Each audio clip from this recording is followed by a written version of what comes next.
Cancer is one of the most deadly diseases of our time. Although the death rate is high, there are numerous success stories, miraculous recoveries, and successful treatments available around the world. The key points are to stay positive, to be proactive, and never to give up. Getting the diagnosis of cancer or other terminal disease can be an opportunity to redefine our lives and take action. How? A cancer researcher, Mr. Lothars Interview, is traveling around the globe learning about various successful cancer treatments. He says they all have three things in common: detoxification, a change of diet, and mental or spiritual work.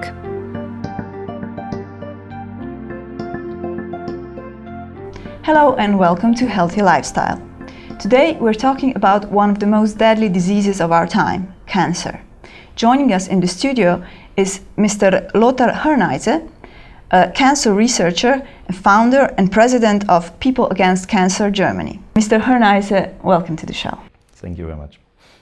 As I understand, it's very difficult to know exactly why a specific person is developing cancer. But if we take a look at the general picture, at the general society and most common reasons for cancer, what can then be said? I mean, what are we doing wrong as a society and as individuals that this disease is spreading so vastly? Yeah, well, I think the main mistake in the past was that the researchers, but also the conventional doctors, were totally focused on the tumor. They thought that cancer is the tumor, or the other side, the tumor is cancer. So they were totally focused on destroying the symptom. Because for me, or what we know today, is that the tumor is just a symptom and it's not the cancer as itself. This means that we have to look that we make a complete person healthy and not just destroying the tumor. And I think this is the main thing. Why do we have these tumors? Are so many different reasons. My experience is that tumors can grow on two levels. One is the body level, for example, because of poisons. Of course we have poisons in our environment and all these things, so everybody knows this. And can this poison make tumors? Yes, of course, they can. But my experience is that stress on a body level or stress on a mind level can create tumors. This means that not only through poisons, like the conventional people are thinking, but also through normal stress over a long period. Nobody gets cancer because they have some problems with a wife or husband or parents, but they can get tumors, or tumors can grow in the body when they have a stress over a long period of time. And if someone has cancer, or even just to avoid getting it, it's very important to understand something more about this illness. Definitely, yes. Yes, so I would ask you if you can describe briefly what goes on inside the body when we have cancer. Yeah. Well, from my understanding is that it's not so important from where it's coming. For example, you eat very bad, you have very bad eating habits and you take a lot of poisons inside, a tumor can grow because the cell has stress. But you also can have stress through many other reasons. And then what happens? In the cell, a lot of things changing. For example, the cell membrane has a special potential, a tension, and this goes down. But this can go down because of each kind of stress. And when this goes down, too much sugar goes into the cell. And now the cell has a serious problem, because a little bit sugar is perfect. It's a lot of energy for our cells. But when you have too much of the sugar, the cell must get rid of the sugar. The sugar must go out. And one way, only one way to make this is that the cell is doing a so-called fermentation process. It means it burns down sugar without oxygen, because that's a big difference between a human cell and a cancer cell. A cancer cell don't need oxygen. It can live without oxygen. And so if a cell burns down sugar without oxygen, it can burn down 18 to 20 times more the sugar. And this is the main thing what happens in the body when somebody has a cancer cell and wants to get rid of the sugar. This is the main thing here.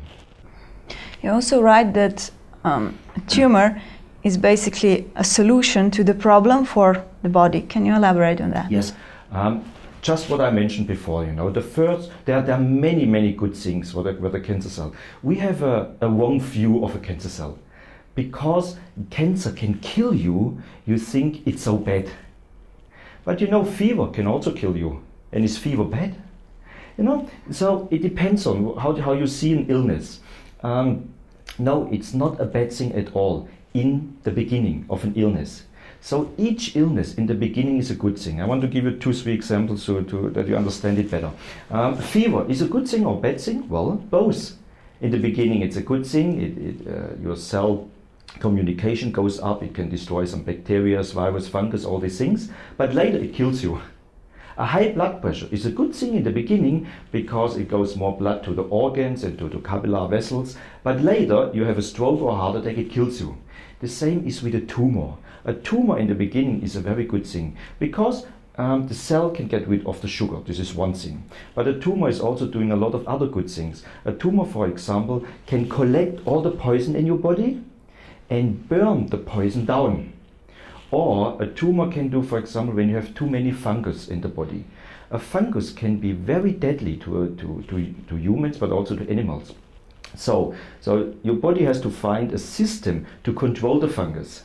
And a tumor is one part to control too many fungus in the body. This is the reason why when you take out a tumor and you do it to the laboratory, more than 70%, exactly in one study it was 72% of all the tumors were full with fungus. So the tumor in the beginning is nothing else than a system to help to survive. Because the main rule in evolution is surviving. And this is what a tumor is doing in the beginning. Like fever, like all other illnesses in the world. In the beginning, it's helping you for surviving. But later, it will kill you. So basically, it's also important to see it as a sign, like an alarm sign, to do something about it. Definitely.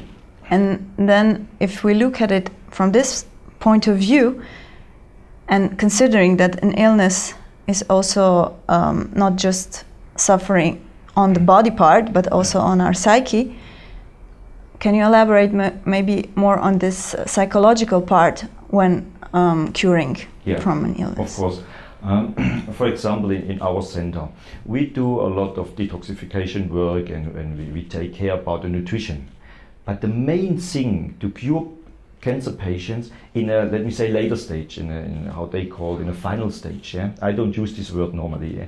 But in a later stage of the illness, to cure somebody, you must work on a mental level, doing visualization training, doing so-called goal setting, doing meditation or praying. It depends on what person you are. As a good doctor, you have to find out what your patients need.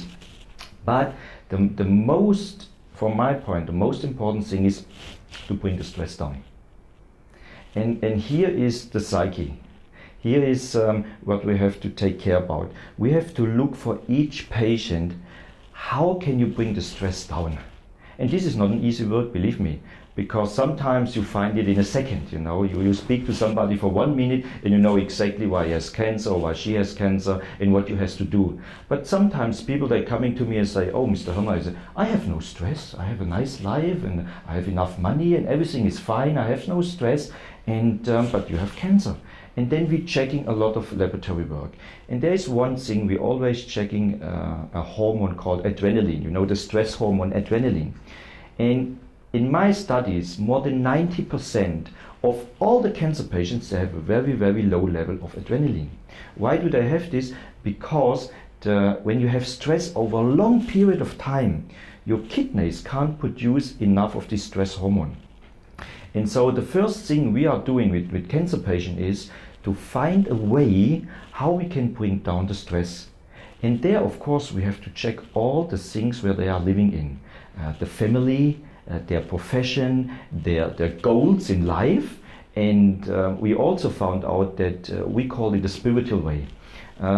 What does this mean? We check the spiritual way because we found out in our studies, as better the patients understand why they are here or what is the goal of their life and all this, let me say, spiritual thing, totally independently from any kind of religion thing or something, yeah?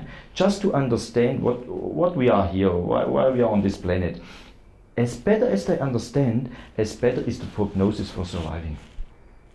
This, as you have been describing, is probably the part of the 3E program that you write about in your book, Chemotherapy Kills Cancer and the World is Flat. What are other important parts of this therapy? Yeah, the 3E program means the 3E because in German language is for eating, and is for the second E is for eliminating toxins, and the third one is energy. So we're looking, like I described already, we're looking for all the energy work, because this is the most work. But the other two E's is detoxification. So we have to detox the people. There are three main points we're normally doing with the patients. So the first thing is we're checking everything with the colon. Because the colon is our, how we call it in German language, is our second brain.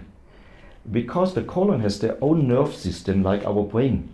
And so we clean the colon, we do a lot of enemas, we give a lot of massages, we do just everything to make the colon perfect. And this is the first part. Then there is the alkaline acid balance in the body. The pH values, different pH values in the body. So we're also checking them very well, and we try to make, let me say, the body more alkaline. But there's, by the way, a big misunderstanding in medicine here. They always think that the people, when they are ill, they are too acid.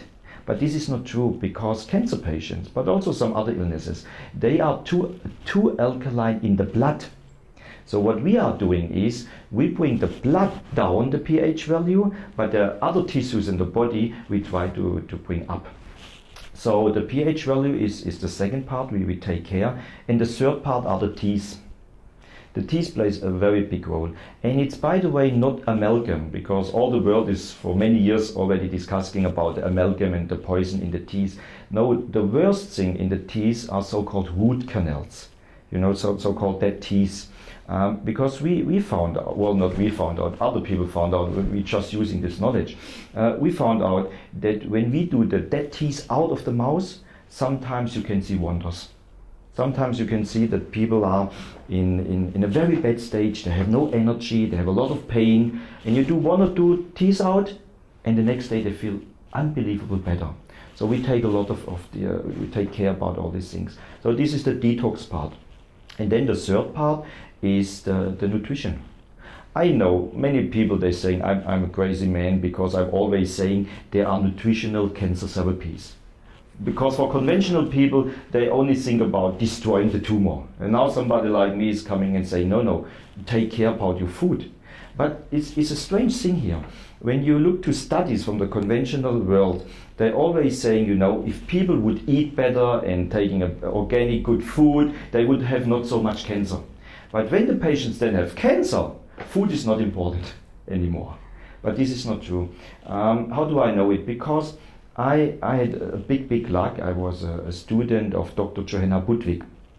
She's quite famous about her diet, the oil protein diet. And so I learned a lot from her.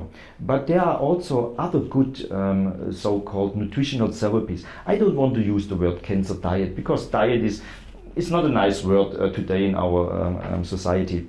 So I use the word nutritional therapy. And for me, because I was a student of Johanna Budwig, for me the oil protein diet is really a great thing to help people. And she proved it with thousands of people. So nobody can say it's not working, because I was shaking hands to hundreds of people. They did it, and the tumor was gone. So nobody can say it's not working. But oil protein diet is not the only one in the world. A Gerson, for example, which is quite popular in America or Mexico. Or I was just last week in China, and in China they do from traditional Chinese medicine the 5 elements, nutritional therapies. Or I was last year in Vietnam. They also have really nutritional cancer therapies. So there are a lot existing. In our center, or I recommending normally the oil protein diet, but if somebody wants to do another one, it's okay for me as well, but you have to do it. Without, it's very difficult.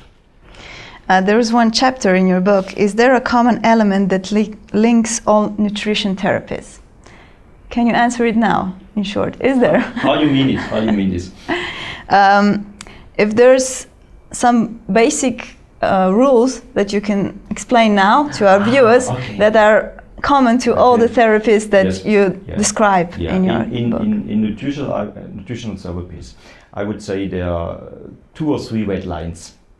The first is avoid trans fatty acids. I don't know whether you're common with this word, Trans fatty acids are normally from double unsaturated fats, when you heat it, then it creates trans fatty acid. And this is what Johanna Budwig, or today in America, Dr. Mary Ennick, is doing a lot of studies about it. So this is the first thing. So let me say the most important tip I could give to humans is never heat any oil in the kitchen. So if you have, it doesn't matter, is it sunflower oil or olive oil or is it flaxseed oil or all this kind of oil, never heat it up. So in the kitchen, only use so-called solid fat like coconut fat or even like butter or something like this, but never heat it up. This is the first thing. And the second thing is, when you have a tumor, stay away from eggs and meat. But only when you have a tumor, I'm personally even not a vegetarian. I don't eat a lot of meat, but I'm not a vegetarian. I eat sometimes meat, because if you don't have a tumor, it's okay. But if you have a tumor, the amino acids in the meat and the eggs and things can have a bad influence to the pH value in the blood. This is why I stay away and take an organic vegetarian diet. That's already enough. Okay, and what about detoxification? Is there also some general pointers that you can give to the audience? Yeah, definitely. Let me say 2 things, two main things. The first thing is you have to find a way to do the acids in your body out. Because the acids is not only coming in through the food. The acid is just when you have problems in your family, in your profession, and all these things. So your body is creating too much acid. So do the acid out. What is the most easy way? Is just using a baking soda bath. Everywhere in the world you can buy baking soda. It's a very, very cheap salt. So you take around 100 to 150 grams, do it in the bath, and you make the water hot, let me say to body temperature, 37, 38 degrees. And you stay for at least 20 minutes in the water. That's all. For example, in our center with a cancer patient, we do this every day, once or sometimes even twice. So this is the best way to bring acid out. And the second way for detox, which also is very important for us, is doing enemas. So we do enemas clysteres, in the colon. So we do it with normal water just to clean the colon, and we do it, I know this is very unusual maybe when you never heard it before, with coffee. So we do so-called coffee enemas daily with our patients. Why? Because coffee is doing a few good things. It's a coffee acid and it's the caffeine which is in the coffee, and this goes very fast when you do an enema. It goes very fast to your liver. And when you have cancer, you have always a liver problem. It doesn't matter whether you have breast cancer or colon cancer or what kind of cancer. You always have a liver problem because the liver has to do quite more work when the tumor is in the body. And so you have to support the liver. And with these coffee enemas, you can create a higher blood flow in the liver. And this helps a lot. But this is not only for cancer patients, by the way. This is for you, for me. I do it, even I don't have cancer. This helps you a lot. And you have to try it, because it sounds a little bit strange doing a coffee enema, but it helps a lot the patients. So this, and there is a third thing which helps also human beings, is to bring down the pH value in the blood. And the most easy way is just drink a fermented juice, like sauerkraut, for example. Of course, sauerkraut, not all the people like sauerkraut, but it doesn't matter. It can be a fermented carrot juice or whatever. What you need is the lactate, the milk acid, in the juices. And so this is easy. You just drink it. It tastes good, and it brings the pH value down. So this is the main 3 things I would recommend for somebody who has cancer anyway, but also to stay healthy. I do my baths, I do my enemas, and I drink the fermented juice, I think, until the rest of my life, because it brings up your energy level a lot. Right. So for someone who already has cancer, one of the most important things, if he or she wants to bring all these alternative ways also in their healing process, is to try to talk about it also with their doctor and try to maybe combine alternative methods with allopathic, because I read that you were writing somewhere that you don't want people to just think that they can do it on their own. Yeah. They need to consult other people also. Yeah. So what can you say about the doctor or therapist patient this dialogue and relationship? Yes. Yeah. What is important? Yeah. Well, for me, it's a very important thing that people just, like you said already, that they just don't think, oh, I can do it by myself. But, I have to say but, in the conventional world, totally focuses on destroying the tumor. And for example, more than 90% of all the patients coming to me, they have done all the conventional things. They have done chemotherapy, radiation, surgery, a second time chemotherapy and radiation, and nothing was helping. And quite often they have done already other kind of alternative therapies, and it was not helping. So the most important thing is it's not like most people think that we have a good relationship with each other. You know, sometimes, believe it or not, I'm not so friendly to my patients. I tell them, you better do this. And even if they don't like it. So sometimes I'm very hard to them. But the main important thing is trust, of course. They have to trust me. Yeah, they have to trust that it is working. And why they are coming to me, because they know so many people, they came where everybody said, oh, you have to die in the next 6 months, and they didn't die. So of course it trust. And the conventional world, of course, they have a big advantage. Most people, they just go to university or they just go to a conventional doctor and they trust them. But this can be very dangerous. I know I'm not a big friend of this, and people don't like me that I say this, but it's very dangerous sometimes. Just go to a doctor and trust them. There is an old sentence in German language saying, never go to a doctor without knowing what is his most favorite diagnosis and his most favorite therapy. Because at the end, a doctor is also a company who wants to sell you something. Yeah, and so I understand that trust is really important, but especially when you're in a final stage, you must trust yourself. You must trust yourself, and you must empower yourself, because the only person who can bring you out of an illness in a late stage is yourself. There's no doctor. A doctor can take you on the hand and help you, but he can't bring you out in a late stage cancer field. It's totally impossible. So I see, when I go to a doctor or how I speak with a patient, I just try to go a little bit with them, but that's all. The only thing I do is I tell the patient, you can heal yourself. Well, thank you. Maybe for a conclusion, just a word of encouragement to people who have been diagnosed with cancer. Yeah, lovely. Yeah. The main thing is never give up. Never give up. Because today, for example, in conventional world, if, let me say, you have breast cancer and you have liver or bone metastasis or lung metastasis, they're always saying you're in a palliative situation, which means we can't help you anymore, you will die. No, this sentence is not correct. A doctor should say, Mrs. Miller or Mr. Smith, I can't help you, but you can help yourself. So this is the main thing I can give to patients. You can help yourself always. Never give up. I saw so many close to dead people.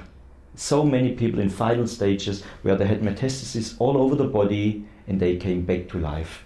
So just never give up. Mr. Herneise, thank you very much for joining us and sharing your knowledge.